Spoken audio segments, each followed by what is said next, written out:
बहुत बहुत स्वागत है प्यारे बच्चों आप सभी का आज की इस वीडियो में। और आज की इस वीडियो में हम डिस्कस करेंगे क्लास 8वीं का आपका जो साइंस का सब्जेक्ट है बच्चों, यानी कि विज्ञान का, इसी के सिलेबस के बारे में। और ये सिलेबस बच्चों फरवरी और मार्च के महीने में आपके जो फाइनल एग्जाम होंगे, जिसे आप एनुअल एग्जाम भी कह सकते हो या फिर वार्षिक परीक्षा भी कह सकते हो, इसी के पाठ्यक्रम सिलेबस के बारे में।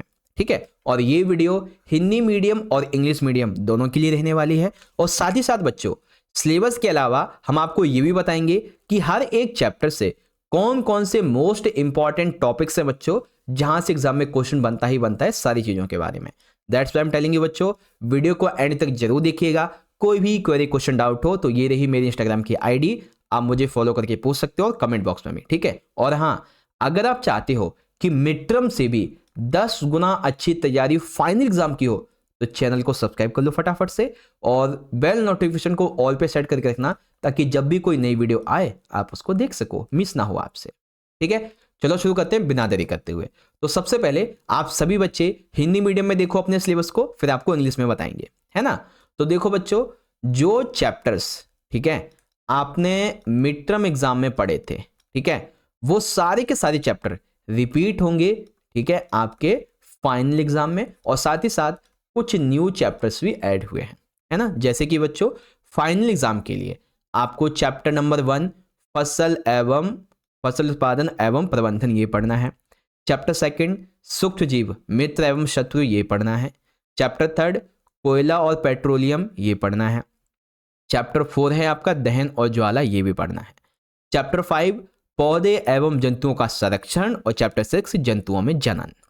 ठीक है, 6 चैप्टर हो गए आपके। 7वां रहेगा आपका किशोर अवस्था की ओर। 8वां है बल तथा दाब, ये भी आएगा। 9वां चैप्टर घर्षण। 10वां चैप्टर ध्वनि और 11वां चैप्टर विद्युत धारा के रासायनिक प्रभाव। 12वां चैप्टर आपका नहीं आएगा बच्चों, ठीक है। 13वां आएगा आपका प्रकाश। ओके, तो फाइनल एग्जाम के लिए कुल आपके जो चैप्टर हैं टोटल आएंगे 12, है ना। 12 चैप्टर आएंगे आपके। आप देख लो यहाँ पे स्क्रीन पे जितने भी आपको चैप्टर देखने सारे पढ़ने हैं, सिर्फ ये वाला छोड़कर। ओके, और इसी प्रकार से आप इसको इंग्लिश मीडियम में देख सकते हैं बच्चों। चैप्टर 1 है आपका crop production and management. Chapter 2 है microorganism friend and foe. 3rd है आपका कोयले पेट्रोलियम। 4th है आपका कम्बशन एंड फ्लेम।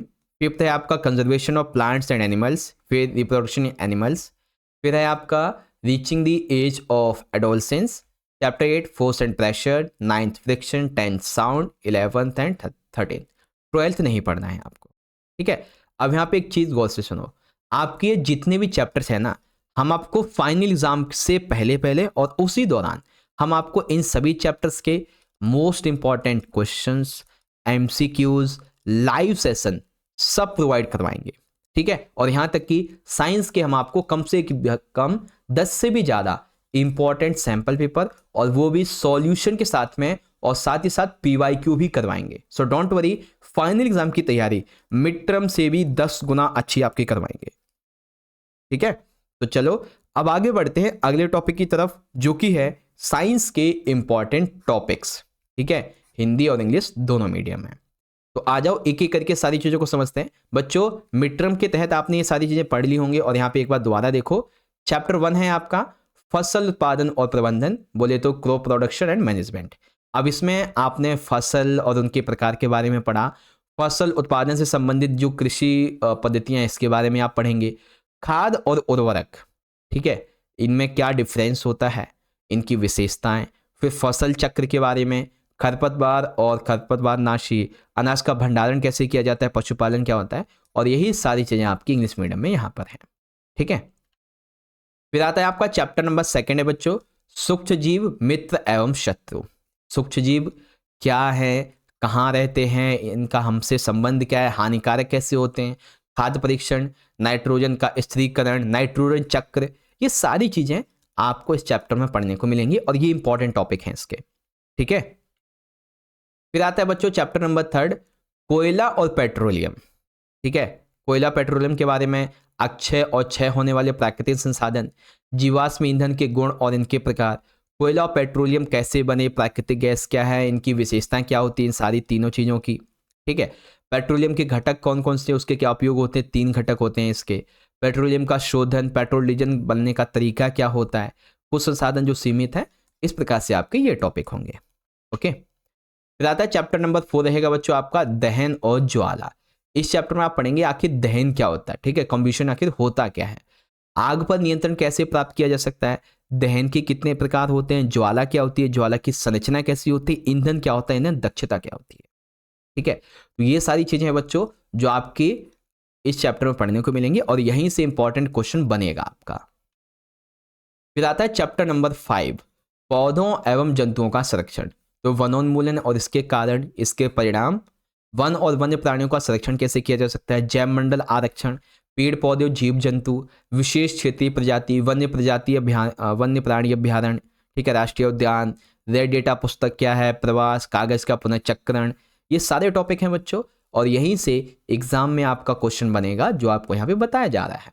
ठीक है, फिर आता है चैप्टर नंबर 6 जंतुओं में जनन। अब इसमें आप पढ़ेंगे जनन की विधियां, ठीक है, लैंगिक जनन, ठीक है, और अलैंगिक जनन, ये दो विधियां होती हैं। अब इसमें नर जनन अंग, मादा जनन अंग, निषेचन, भ्रूण का परिवर्धन, जरायुज एवं अंडप्रजक जंतु शिशु से वयस्क की तरफ, द्विखंडन और मुकुलन विधि के द्वारा जनन कैसे होता है, ये सारी चीजें आप इस चैप्टर में पढ़ेंगे और यहीं से इंपॉर्टेंट क्वेश्चन बनेगा। इस चैप्टर से ज्यादातर क्वेश्चन एग्जाम में आता है।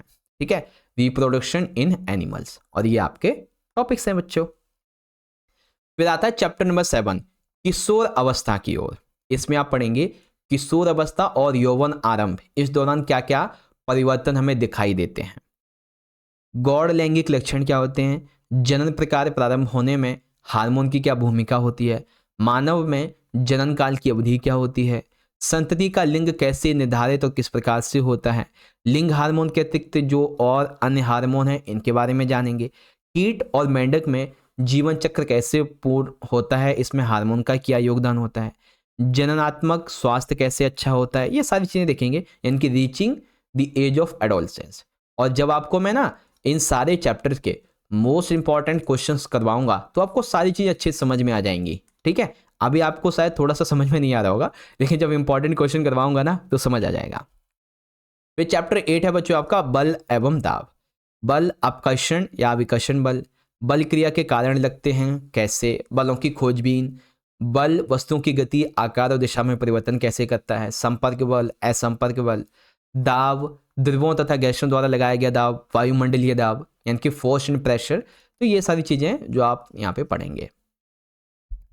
फिर आता है बच्चों आपका घर्षण, चैप्टर नंबर 9 फ्रिक्शन।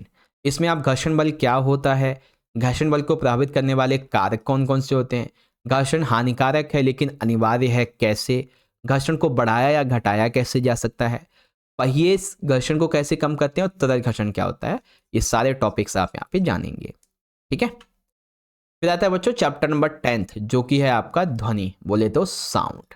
ठीक है, अब इस चैप्टर से क्या पढ़ना है, ध्वनि का अर्थ और उसका गुण, यहाँ से क्वेश्चन बन जाता है, एक कंपन निकाय के द्वारा ध्वनि के उत्पादन की प्रक्रिया कैसे होती है, मानव के द्वारा ध्वनि उत्पन्न करने की प्रक्रिया क्या होती है, बहुत इंपॉर्टेंट क्वेश्चन बनेगा बच्चों इस टॉपिक से, ध्वनि संचारण का माध्यम क्या है, हमारे कानों के द्वारा ध्वनि सुनने की प्रक्रिया क्या होती है, श्रव्य और अश्रव्य ध्वनियाँ क्या होती है, शोर और संगीत, ध्वनि प्रदूषण जैसे इसके स्रोत क्या हैं, ध्वनि प्रदूषण से हानियाँ क्या होती हैं, इससे कैसे बचा जा सकता है, इनके उपाय क्या हैं, तो ये सारी चीज़ें आप साउंड के बारे में, ध्वनि के बारे में जानेंगे। ठीक है, फिर आता है आपका 11वां चैप्टर विद्युत धारा के रासायनिक प्रभाव। जैसे सबसे पहला, क्या तरल पदार्थ विद्युत धारा का संचालन करते हैं, विद्युत धाराओं के रासायनिक प्रभाव क्या होते हैं, विद्युत लेपन और इसके उपयोग क्या है, और विद्युत के सुचालक और कुचालक। बच्चों आपको देखने में छोटे टॉपिक लग रहे हैं लेकिन यहीं से 9 क्वेश्चन बनता है आपका, खास करके 5 नंबर का और 4 नंबर का। ठीक है, और फिर सबसे आखिर में आता है आपका 12वां तो कटा हुआ है, 13वां चैप्टर जिसे हम कहते हैं प्रकाश, बोले तो लाइट्स। अब जैसे वस्तुओं को दृश्य कौन बनाता है, यानी कि वस्तु को हम देख पाते हैं तो उनको दृश्य लायक कौन बनाता है, परावर्तन के क्या नियम होते हैं, नियमित और विस्तृत परावर्तन क्या होता है, परावर्तित प्रकाश को पुनः परावर्तित किया जा सकता है या नहीं, फिर आता है बहुप्रतिबिंब, सूर्य का प्रकाश श्वेत या रंगीन होता है, हमारे नेत्रों की संरचना कैसे होती है, नेत्रों की देखभाल कैसे कर सकते हैं, चाक्षुष विकृति वाले व्यक्ति पढ़ लिख सकते हैं, ब्रेल पद्धति क्या होती है, ये सारी चीज़ें आप लाइट के बारे में यहाँ से पढ़ोगे। अब यहाँ पे सारे बच्चे कहेंगे अरे सर जी ये तो कुछ ज़्यादा ही इंपॉर्टेंट टॉपिक हो गई, हम इससे समझेंगे कैसे?